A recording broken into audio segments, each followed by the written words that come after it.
The harvest truly is plenteous, but the labourers are few. Therefore pray you the Lord of the harvest, that he will send forth labourers into his harvest. Matthew 9:37 and 38.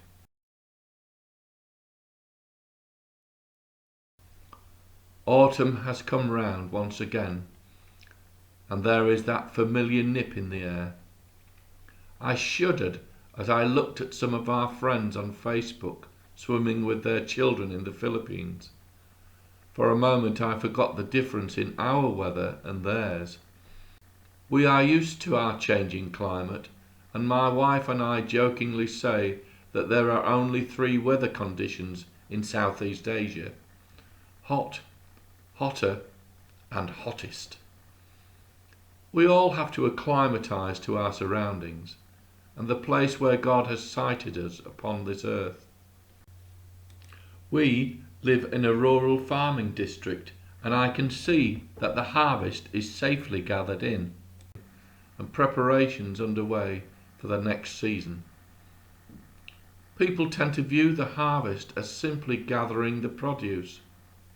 In the church, this is akin to gathering souls into the kingdom, which has ever been a false premise based on one scripture from Matthew 9, in which Jesus talks about Israel.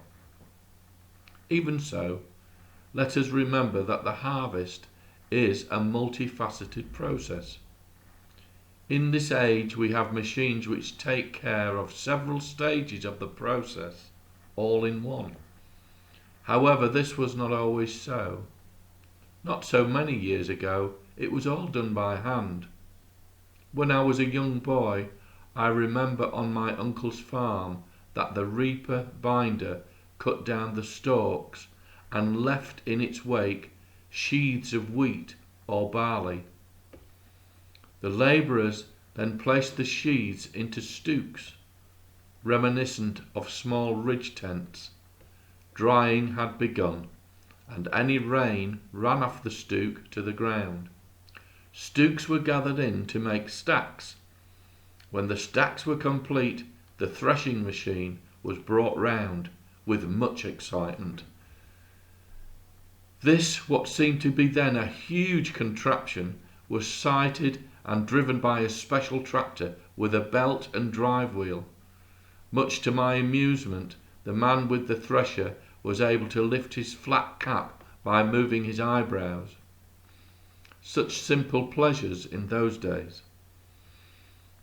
The machine processed the grain in one direction, the chaff in another, and the straw neatly baled in yet another.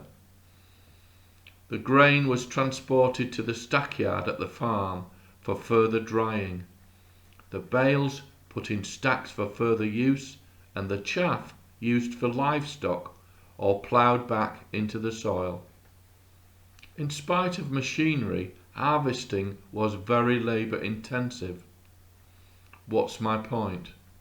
We all have a function in the process of serving God. In those days, my uncle set me in the stackyard watching the grain as it was tipped into the auger, transporting it to the dryer in the adjacent barn. Not a very important job perhaps, but if I didn't adjust the flow properly, the grain spilt out and was wasted. Small jobs matter.